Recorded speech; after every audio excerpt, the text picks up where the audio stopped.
much. And in fact, this Qigong we practiced this morning is this guy, Zhen. Zhen was a Qigong practitioner and a martial artist and an acupuncturist.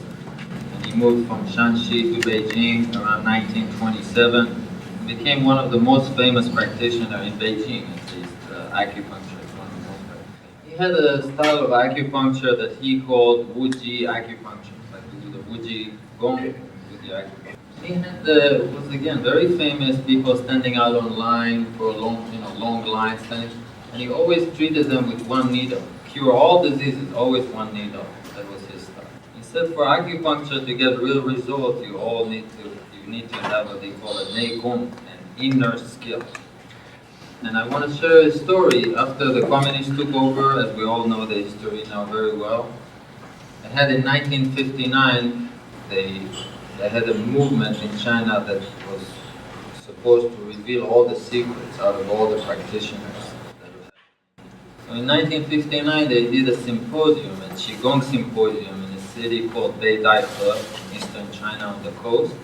And they invited, quote-unquote, all the famous masters from all over the country, Qigong masters, to this symposium to share the secrets to them. And in this symposium, all the Qigong masters from China, from all over China, needed to reveal the secrets for the benefit of the people. And this symposium, as I said, they were invited, but wasn't optional. If you didn't come, you go to jail. It was a week-long symposium with many practitioners showing different things, different styles, and he was one of them. He was from Beijing at that time, came to show. And turned out that he was, he was the star of the symposium. The communist leaders were completely shocked with what he showed them, with demonstration and things like that. When he came to Beijing, the Communist Party told him he needs to write whatever he knows in a book, and they would publish it within 2 weeks after the symposium. And this is actually maybe the only time that it happened in the communist history, not before, not after. It's so fast, they acted on it, they printed 20 or 30,000 copies of his book that was called Nurturing Life Qigong. And again, not that there's anything special about it, but I just want to point it out that since this book came out, everybody in China started using for the first time this concept called Qigong.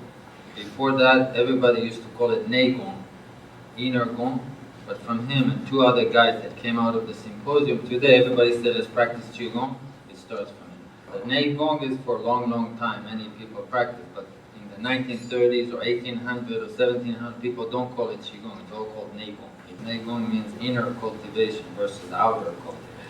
After he came back to Beijing, the government commissioned him to create the first Qigong hospital in China, full just Qigong, healing people with Qigong.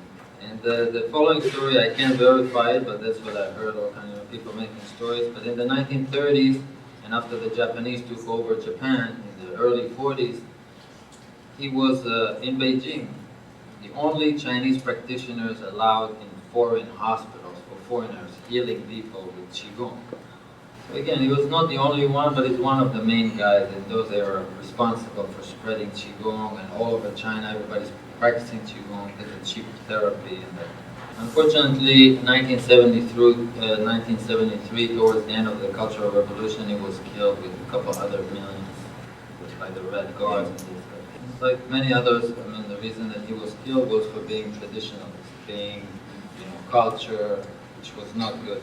And as far as I'm concerned, there's another story of where all the voices were silent. He wrote a book called Wuji Acupuncture, but this book is extant. Most of his book, he had few books. During the Cultural Revolution, they were all destroyed. There's one book that my so-called Taiji uncle was able to save from the Cultural Revolution, and he brought to me and made a copy of it. But otherwise, his books were widely spread, but at that time they were, there are a few, but most of them destroyed, can't find. Then I didn't have a chance to learn, because he died when I was a baby. But I did get a chance to learn with his students, one of his better students, Feng Ziqiang, and I'm just bringing a couple of images here. That was his student, Zhen's student. And so Feng Zetian was probably one of the more famous Qigong and Tai Chi masters in the recent history. And but he was an acupuncturist. He was like in the 50s, 60s, 70s, factory worker like everybody else. So then, I did study with him Qigong and the idea, but it didn't have the Wuji acupuncture, and this is like extant. So what we're trying to do with Hunyuan is to revive it.